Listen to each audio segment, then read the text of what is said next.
성도님들은 이 영성이라는 말을 들으면 어떤 생각이 드십니까? 먼저 뭔가 어렵다고 생각하실 것 같습니다. 이 알 듯 모를 듯한 단어입니다. 우리가 이 영성이라는 말을 사용할 때, 야, 저 목사님 영성 있어 보여. 저 권사님 영성이 있어. 뭐 이런 이야기를 흔히 사용합니다. 그래서 이 영성이라는 말이 뭔가 신비한 영적인 능력처럼 느껴지기도 합니다. 하지만 영성이라는 말은 신비하고 추상적인 어떤 능력을 가리키는 말이 아닙니다. 이 영성이라는 말을 쉽게 풀어보자면 주님과의 관계라고 하면 좋을 것 같습니다. 그렇다면 영성훈련이라는 말은 주님과의 관계를 회복하는 훈련이라고 할 수 있습니다. 신학교에서도 이 영성을 갈고 닦기 위해서 영성수련이라는 과정을 신학교 과정에 꼭 넣습니다. 이 경건훈련이라고 해서 한 학기 동안 학교 기숙사에 살면서 영성훈련을 하는 겁니다. 그리고 또 이 영성수도원이라는 곳에 며칠씩 가서 정해진 훈련을 받기도 합니다. 그러니까 영성이라는 것이 또 어떤 목회자들의 전유물로 생각하는 분들이 많이 있습니다. 하지만 영성이라는 것은 모든 크리스찬이 가꾸어 가야 할 아주 중요한 부분입니다. 그렇다면 현실 생활 속에서 기독교인들의 영성을 위해 어떤 생활이 필요하다고 생각하십니까? 신학생들이 하는 것처럼 한 5, 6개월 정도 어디 멀리 떨어져서 말씀과 묵상 속에서 살아야 될까요? 아니면 사람들과 함께 어울려 사는 일이 필요할까요? 아무래도 사람들은 이 명상가는 고독을 좋아하고 혼자 지내기를 좋아하는 사람들이라고 생각합니다. 그래야 영적으로 더욱 성장할 수 있을 테니까 말입니다. 실제로 신학생들도 이 영성수련원에 가서 2박 3일 동안 조용히 혼자서 묵상을 하고 기도하며 하나님과의 관계를 돌아봅니다. 2박 3일 동안 말을 한마디도 할 수 없습니다. 옆에 있는 친구들과 이야기할 수도 없습니다. 오직 말씀과 하나님과의 관계만을 돌아보는 겁니다. 하지만 영적 명상가들은 이렇게 말합니다. 고독 속에서 거룩해지는 사람은 아주 드물다. 혼자서 완전해지는 사람은 썩 드물다. 이것은 금세기 최고의 기독교 명상가인 토마스 머턴의 말입니다. 이분은 이렇게 설명을 이어갑니다. 외롭고 쓸쓸한 고독 속에서 내적 시련을 겪고 견디면서 거룩한 체험을 하는 것은 사실이지만, 그러나 그런 체험을 한다고 할지라도 이들은 다른 사람들과 어울려 살면서 다른 사람을 사랑하고 도와주고 협력하는 거룩한 성화의 생활을 할 수 없는 약점을 남긴다. 그러니까 숨어서 진리를 닦는 사람은 언제나 괴상한 버릇이 굳어버릴 가능성이 많기 때문입니다. 다른 사람과 함께 어울려 살면서 창피도 당하고 충고도 받고 깎이기도 하고 다른 사람이 살아가는 모습을 보고 배우지 못하면 그 사람은 결코 성화의 길을 걸을 수 없다는 것입니다. 다시 말해서 혼자서 예수를 잘 믿지만 다른 사람들과 어울려서 함께 신앙을 실천하지 못하는 사람은 결코 좋은 그리스도인이 아니라는 말입니다. 이런 면에서 예수님은 거리의 사람이었고 군중의 사람이었습니다. 가끔 혼자 산에서 기도하시고 혼자 지내는 시간을 가지곤 했어도 이런 시간은 사람들 속에서 살기 위한 시간이지 자기의 영성만을 위한 시간이 아니었습니다. 변화산에서 베드로가 너무 황홀해서 천막을 짓고 여기서 살자고 했을 때 주님은 그 요구에 한마디도 언급하지 않으셨습니다. 그리고 그 다음 날 귀신 들린 아들이 기다리고 있는 산 아래로 내려오셨습니다. 혼자 영성을 추구하는 분들은 사람들 속에 함께 어울려 사는 법을 배워야 합니다. 예전에 기독교 신문을 보면 종종 이상한 광고를 보았습니다. 계룡산 무슨 기도원에서 30년간 기도만 하다가 내려오신 분에게 이 안수 기도를 받으라는 이야기였습니다. 전 그런 신앙이 가장 위험한 신앙 중 하나라고 생각합니다. 혼자서 30년 동안 무슨 생각을 하며 어떻게 지내왔겠습니까? 물론 그렇다고 혼자만의 시간이 잘못되었다는 것은 아닙니다. 오히려 고독의 시간이 없이 사는 분들은 이 고독의 시간을 갖도록 노력해야 합니다. 너무나 바쁜 일상 속에서 자기 자신을 보지 못하고 또 하나님과의 관계를 돌아보지 못할 때 잠시 멈추고 우리의 영성을 돌아보아야 합니다. 그러면 지금 성도님들은 어느 쪽에 속하십니까? 아마 대부분이 너무나도 바쁘신 분들이 많으실 것이라고 생각합니다. 어쩌면 잠시 혼자만의 시간을 갖는 것조차 어려우신 분들일 겁니다. 그래서 영성수련이라고 하면 먹기 살고 바쁜 처지에 호사로운 이야기라고 생각하실지 모르겠습니다. 하지만 조금 전에 나눈 이야기처럼 우리는 우리의 주어진 삶 속에서 우리 자신의 영성을 가꾸어 가야 합니다. 오늘 더 성장하지 않는 그리스도인들은 단순히 성장하지 않는 것이 아니라 오히려 다른 일을 해롭게 할지도 모르는 존재가 될 수도 있기 때문입니다. 오늘의 예배를 통해서 우리의 영성을 새롭게 가꾸어가는 시간이 되기를 바랍니다. 유대 나라는 6월절이 되면 예루살렘에 사람들의 물결로 가득 차서 발 디딜 틈도 없다고 합니다. 게다가 6월절 만찬을 먹는 시간인 이 목요일 저녁엔 지방이나 해외에서 돌아온 사람들이 방을 필요로 합니다. 그렇기 때문에 10명이나 20명이 묵기에 알맞은 방들은 이미 한참 전에 다 예약이 끝나서 그런 방을 얻을 길이 없다고 합니다. 그것도 비싼 방세를 내고야 얻을 수가 있습니다. 그런데 오늘 10절을 말씀을 보면 예수님은 제자들에게 물동이를 지고 가는 사람을 따라가면 방을 얻을 수 있다고 말씀하시는 겁니다. 제자들이 주님의 말씀대로 따라가 보니 깜짝 놀랐습니다. 예수님의 말씀대로 그 방이 완벽하게 준비되어 있었습니다. 그런 방이 6월절에 다른 사람들에 의해서 예약되지 않고 있다는 것도 놀라운 일이고, 그보다 그 방이 6월절 만찬을 먹을 수 있도록 완벽하게 준비되어 있다는 것이 더욱 놀라웠습니다. 12절을 한번 같이 읽어보겠습니다. 시작. 그리하면 그가 자리를 마련한 큰 다락방을 보이리니 거기서 준비하라 하시니, 여기서 자리를 마련한 큰 다락방이라는 말은 마루 위에 카펫이 깔려 있고 장식되어 있다는 것만을 뜻하지 않습니다. 이 여기서 마련한이라는 말은 이 펴다라는 뜻을 가진 말인데, 이 방은 탁자와 의자들이 다 준비되어 있어서 음식만 있으면 만찬을 먹을 수 있게 되어 있다는 말입니다. 그러니까 이 방은 타일을 깔았고 그 위에 카펫이 깔려 있고 예수님과 제자들이 만찬을 먹을 수 있도록 충분한 탁자와 준비가 되어 있는 방이었습니다. 이 놀라운 일이었습니다. 이 모든 것은 예수님께서 제자들과의 시간을 위해 준비해 놓으신 것입니다.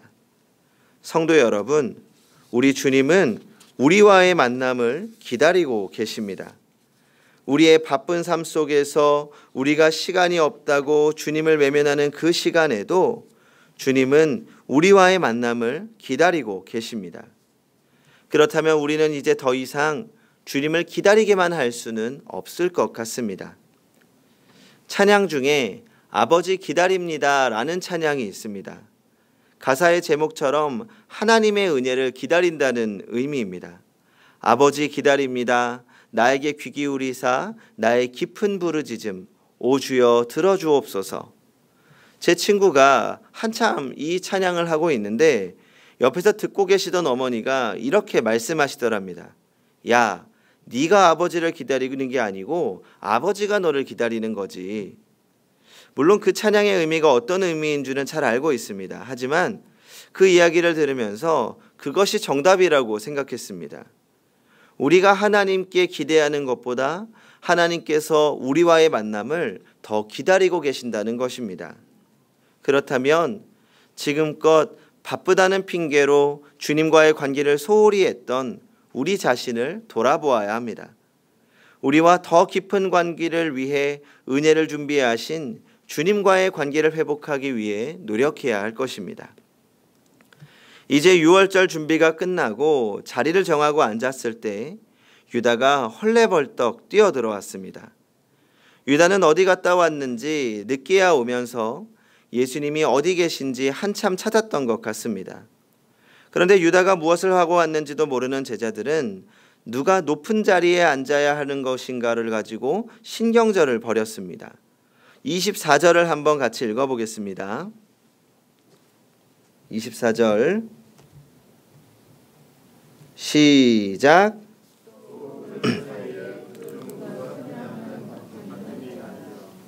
지금 성경의 순서로는 이 최후의 만찬이 있은 후에 이 높은 자리에 대한 신경전이 벌인 것처럼 보입니다. 하지만 이 누가 크냐라는 말은 누가 나머지보다 더 큰 사람으로 가장 윗자리에 앉겠느냐라는 뜻이기 때문에 이 만찬 전에 다툼이 일어났다고 보는 것이 좋을 것 같습니다. 그러니까 처음 만찬을 시작하기 위해서 이 앉는 자리를 정하는 중에 이런 논쟁이 벌어졌다고 생각하는 것이 이 오늘 말씀을 이해하는 데 자연스럽습니다. 그런데 이 모습이 마치 우리의 모습 같다는 생각이 듭니다. 주님은 항상 우리와의 만남을 가장 최우선으로 여기십니다. 그래서 방을 준비하셨고 먹을 것을 준비하셨습니다. 우리와의 깊은 교제를 위해서입니다. 그런데 우리는 주님과의 교제는 관심이 없습니다. 내가 얼마나 높은 자리에 올라갈 수 있는지, 우리의 자녀들이 건강하고 잘 되는 것에 관심이 있고 우리의 인생이 얼마나 편하게 살 수 있는지 관심밖에 없습니다. 자리를 두고 다투는 제자들의 모습을 보면서 예수님의 마음이 얼마나 아팠을까요? 우리는 이제 주님께로 관심을 돌려야 합니다. 이것이 영성훈련의 시작입니다. 우리의 관심을 돌리는 것입니다. 세상을 떠나 수도원으로 들어가는 이유도 방해받지 않기 위해서입니다. 주님만 바라볼 수 있는 그런 환경을 만드는 거죠. 하지만 우리의 생업을 두고 그렇게 떠날 수는 없습니다. 그렇다면 이 삶 속에서 우리의 관심을 바로 하는 훈련을 해야 하는 것입니다. 주님과의 관계를 세상 속에서 지킨다는 것은 분명히 어렵고 힘든 일입니다. 하지만 우리는 반드시 해야 하고 또 바쁠수록 힘들수록 더욱 영성수련에 힘을 쏟아야 합니다. 그렇다면 우리가 할 수 있는 영성훈련에는 무엇이 있고 또 어떻게 해야 할까요? 영성훈련을 이해하기 위해서 한 가지 이야기를 먼저 들려드리려고 합니다. 다윗 시대에 아히도벨이라고 하는 사람이 있었습니다. 이 사람은 오랜 시간 동안 다윗의 참모였습니다. 오랫동안 다윗과 한 상에 앉아서 음식을 나누었고 또 중요한 일이 있을 때마다 함께 머리를 맞대고 의논하던 사람입니다. 그런데 이 아히도벨은 다윗의 아들 압살롬이 왕으로 자처하고 예루살렘을 장악하자 압살롬 편에 붙어서 다윗을 죽이려고 했습니다. 압살롬에게 다윗의 후궁들을 취해서 동침하도록 권했고 다윗이 지쳐 있을 때 그를 덮치는 게 좋다고 자기에게 군대 2만 명을 달라고 했던 사람입니다. 이때 압살롬이 아히도벨의 이야기대로 다 했다면 다윗은 영원히 아들에게 패하고 말았을 것입니다.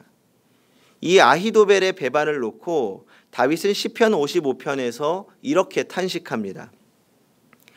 나를 비난하는 자가 차라리 내 원수였다면 내가 견딜 수 있었을 것이다. 자기가 나보다 잘났다고 자랑하는 내 원수였다면 나는 그들을 피하여서 숨기라도 했을 것이다. 그런데 비난하는 자가 바로 너라니 나를 미워하는 자가 바로 내 동료, 내 친구, 내 가까운 벗이라니 함께 두터운 우정을 나누며 하나님의 집을 사람들과 어울려 드나들던 너라니 그들이 머무르는 곳 그곳에는 언제나 악이 넘쳐 흐르는구나. 죽음아 그들을 덮쳐라. 산채로 그들을 데리고 가거라. 결국은 다윗이 반란을 진압하고 이 아히도벨이라는 사람은 마침내 자기 고향으로 돌아가서 목을 메어 죽고 말았습니다. 이 아히도벨과 비슷한 사람이 성경에 등장합니다. 누구일까요? 예수님의 제자 가룟 유다입니다. 누가는 가룟 유다를 아히도벨에 비유하고 있는 듯합니다. 유다는 예수님과 가장 가까운 12사도 중 하나였고 아히도벨은 다윗과 가장 가까운 친구였습니다. 왜 이들은 가장 가까운 친구이자 스승을 배신한 것일까요? 유다는 예수님과 가까이 있었지만 가까운 것이 아니었고 아히도벨도 다윗과 가까웠지만 가까웠던 것이 아닙니다. 육체적으로는 가까이 있었을지 모르지만 그들의 마음은 전혀 다른 곳에 있었던 것입니다. 우리 삶의 모든 문제는 주님과의 관계로부터 시작합니다. 주님과의 관계가 깨어져 있다면 그 어느 것 하나도 제대로 작동할 수가 없습니다. 주님이 만찬을 준비하신 것은 그 깨어진 관계, 어쩌면 처음부터 잘못되었던 관계를 회복하기 위한 자리였습니다. 제자들이 누가 높은 자리에 앉을 것인가를 놓고 다툼을 벌이고 있을 때 예수님은 유다를 자기 왼쪽에 앉히셨습니다. 굉장한 대접이었습니다. 다시 한번 유다를 가장 가까운 자리에 두신 것입니다. 주님은 유다와의 관계를 회복할 수 있는 기회를 주셨습니다. 하지만 유다는 그 기회를 버렸습니다. 주님과의 관계는 더 이상 그에게 관심이 없었습니다. 전 이 모습을 보면서 예배에 참여하는 우리들의 모습을 돌아보게 됩니다. 전 오늘의 예배가 주님께서 우리에게 베푸시는 만찬의 자리라고 생각합니다. 지금 우리 교회는 2달에 한 번 성찬식을 합니다. 하지만 과거 종교개혁 시대에는 매주일 성찬을 거행했습니다. 매주일 성찬을 하면서 주님의 십자가를 기억하고 주님과의 관계를 돌아보았던 것입니다. 오늘날도 매주일 성찬을 하지는 않지만 매주일의 예배가 주님과의 관계를 회복하는 자리입니다. 아니, 주님께서 우리에게 관계 회복을 위하여 먼저 손을 내미시는 자리입니다. 그렇다면 예배야말로 영성훈련의 시작입니다. 하지만 오늘 유다의 이야기를 통해서 볼 수 있듯이 예배에 참여하고 있다고 우리의 훈련이 제대로 이루어지는 것은 아닙니다. 몸은 이곳에 있지만 마음은 여전히 주님과 관계없는 경우가 많기 때문입니다. 영성훈련은 예수님의 생각을 이해하는 시간입니다. 지금도 우리는 우리의 생각과 기대에 맞추어 예배를 드리고 있지는 않습니까?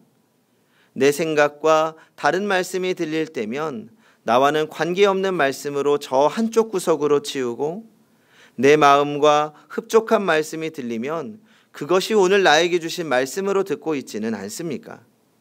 유다는 예수님의 곁에 있으면서 한 번도 주님의 생각을 온전히 이해하려고 하보지 않았습니다. 자신이 생각한 왕국이 이루어지기를 바랬고 예수님 곁에서 한 자리를 차지하길 원했습니다. 그동안 제자들에게 수없이 이야기했던 십자가는 단 한 번도 깊이 생각해 보지 않았습니다.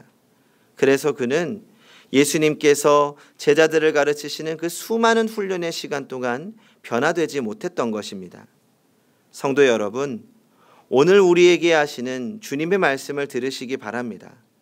내가 하고 싶은 이야기만 하고 듣고 싶은 것만 듣는 것이 아니라 주님이 진정으로 우리에게 원하시고 요구하시는 그 음성을 들으시기 바랍니다. 때로는 그것이 우리의 마음에 흡족하지 않습니다. 때로는 헌신을 요구하시고 변화를 요구하시고 희생을 요구하십니다. 그러나 그때 주님의 음성에 응답하시기를 바랍니다. 또한 삶 가운데 주님과 동행하는 습관을 길러야 합니다.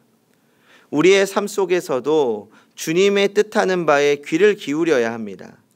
영적으로 민감하게 깨어 주님의 음성을 들으려고 노력할 때, 그 말씀대로 살아갈 때 우리의 삶이 변화되는 것입니다.